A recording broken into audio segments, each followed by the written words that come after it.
Hi friends, welcome to my food diary. ഇന്ന് നമ്മൾ ചെയ്യാൻ പോകുന്നത് ഒരു സ്പെഷ്യൽ ലഡു ആണ്. അത് കൈച്ചക്ക വെച്ച് നമുക്ക് എങ്ങനെ ഒരു ലഡു ഉണ്ടാക്കാമെന്ന് നോക്കാം. അപ്പം വീഡിയോയിലേക്ക് കിടക്കുന്നതിന് മുമ്പ് ഇതുവരെയും ഈ ചാനൽ സബ്സ്ക്രൈബ് ചെയ്തിട്ടില്ലാത്തവർ പ്ലീസ് ഒന്ന് സബ്സ്ക്രൈബ് ചെയ്യുക. അതോടൊപ്പം പുതിയ നോട്ടിഫിക്കേഷനായിട്ട് ആ ബെല്ലൈക്കൺ കൂടി ഒന്ന് എനേബിൾ ചെയ്യുക.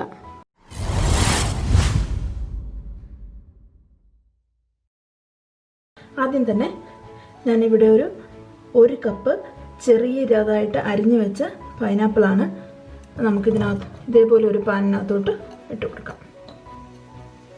ഇച്ചിരി വിസ്താരമുള്ള ഇതിപ്പോൾ ഒരു കപ്പേ ഉള്ളതുകൊണ്ട് ഇത്രയും വലിയൊരു പാത്രം മതി. അപ്പം നിങ്ങൾ എത്ര കപ്പ് ആണോ ഇപ്പോൾ എടുക്കുന്നത് അതിനനുസരിച്ച് വലിയൊരു പാത്രം എടുക്കുക. ഇപ്പോൾ ഒരു കപ്പ് കഴിച്ചൊക്കെ എടുക്കുമ്പം അതിന് 2 കപ്പ് തേങ്ങ തിരുമിയതും കൂടെ ഇതിനോട് കൂടെ ചേർത്ത് കൊടുക്കണം. കഴിച്ചൊക്കെ നമ്മൾ എത്ര എടുക്കുന്നോ അതിൻ്റെ ഇരട്ടിയാണ് നമ്മൾ തേങ്ങ എടുക്കേണ്ടത്. അതുപോലെ തന്നെ പഞ്ചസാര നമുക്കിതിനകത്ത് ചേർക്കാനുള്ളത് കഴിച്ചൊക്ക എത്ര എടുക്കുന്നോ അതിൻ്റെ പകുതി. ഇപ്പം ഞാനിപ്പോൾ ഇവിടെ 1 കപ്പ് കഴിച്ചൊക്കെയാണ് എടുത്തിരിക്കുന്നത്, അതുകൊണ്ട് 1/2 കപ്പ് പഞ്ചസാര കൂടെ ചേർത്ത് കൊടുക്കാം. ഇനിയിപ്പം നല്ല മധുരമുള്ള കഴിച്ചൊക്കെ ആണെങ്കിൽ നിങ്ങൾ മധുരം നോക്കിയതിന് ശേഷം മാത്രമേ പഞ്ചസാര ചേർക്കാവൂ.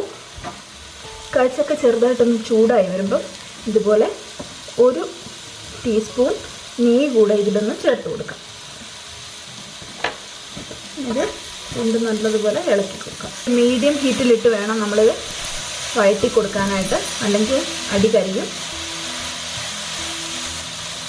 2 മിനിറ്റ് അങ്ങോട്ട് കഴിയുമ്പോഴത്തേക്ക് ഒരു 3-4 ഗ്രാമ്പ് കൂടെ ഇതിനകത്തോട്ട് ഇട്ട് കൊടുക്കാം. നമുക്ക് ഇത് ഓപ്ഷണലാണ്. നിങ്ങൾക്ക് വേണമെന്നുണ്ടെങ്കിൽ ഇതിനകത്ത് പൈനാപ്പിൾ എസൻസ് ചേർക്കാവുന്നതാണ്.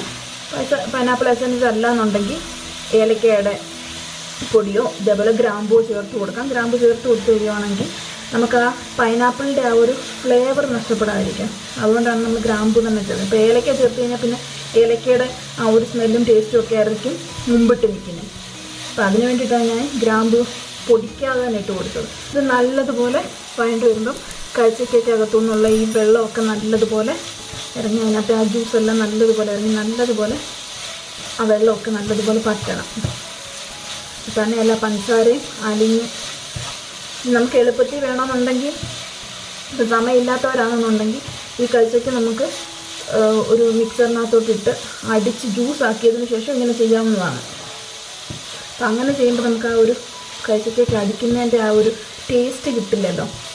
ഇങ്ങനെ ചെയ്യുമ്പോൾ ആ ഒരു രീതി, അല്ലെങ്കിൽ ഇപ്പോൾ പെട്ടെന്ന് ചെയ്യേണ്ടവർക്കാണെന്നുണ്ടെങ്കിൽ അങ്ങനെയും ചെയ്യാം നമുക്ക്. ഇതിപ്പോൾ ഏകദേശം റെഡിയായി വന്നിട്ടുണ്ട്.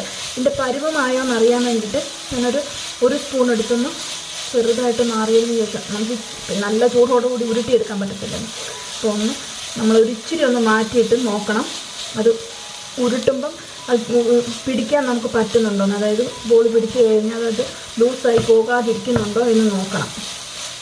ആ ഒരു പരുവ് എത്തിക്കഴിഞ്ഞാൽ പിന്നെ നമുക്ക് ഓഫാക്കി എടുക്കാം. ഞാനത് അല്പം ഉരുട്ടി നോക്കിയിട്ട് ഇതുപോലെ നമുക്ക് പിടിച്ചെടുക്കാൻ പറ്റുന്നുണ്ട്. ഇനി ഇത് നമുക്ക് ഒരു 2 മിനിറ്റ് കൂടെ കിടന്നാൽ മതി. ഇനി ഇതിനകത്തോട്ട് നമുക്ക് വറുത്ത് വെച്ചിരിക്കുന്ന ഒരല്പം നമുക്ക് മുന്തിരിങ്ങയും ഇതിനകത്തോട്ട് ഇട്ട് കൊടുത്ത് നല്ലതുപോലെ ഒന്ന് മിക്സ് ചെയ്തെടുക്കാം. ഒരുപാടൊന്നും വേണ്ട, ഒരല്പം മതി. ഇപ്പോൾ ഏകദേശം നല്ലതുപോലെ റെഡി ആയിട്ടുണ്ട്. ഇനി നമുക്കിത് ഒന്ന് ഓഫാക്കിയിട്ട് ഒന്ന് തണുക്കാൻ പറ്റും. നമ്മൾ ഈ വഴറ്റി വെച്ചിരിക്കുന്ന പൈനാപ്പിൾ ഏകദേശം തണുത്ത് വന്നിട്ടുണ്ട്. ഇനി ഇത് നമുക്ക് ഉരുട്ടിയെടുക്കാം.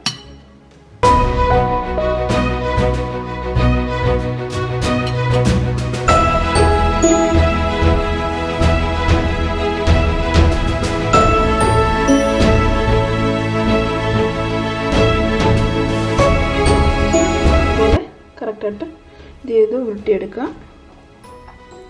നിങ്ങൾക്ക് വേണമെന്നുണ്ടെങ്കിൽ ഇതിനകത്ത് ചെറിയൊരു അണ്ടിപ്പരിപ്പൊക്കെ ഇതേപോലെ വെച്ച് കൊടുക്കാം. നമ്മൾ വറുക്കാൻ എടുക്കത്തില്ല, അതിനകത്തുനിന്ന് 1-2 എണ്ണം മാറ്റി വെച്ചാലും മതി.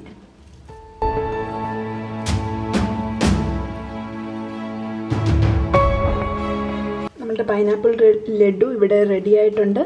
ഇതിപ്പം ഞാൻ 1 കപ്പ് പൈനാപ്പിളല്ലേ എടുത്തേ, അതിനൊരു 10-15 എണ്ണം നമുക്ക് ഉണ്ടാക്കാൻ പറ്റും. ഒരു ചെറിയൊരു ഫാമിലിക്ക് ഉള്ള അത്രയും ഉണ്ടാക്കാൻ പറ്റുന്നുണ്ട്.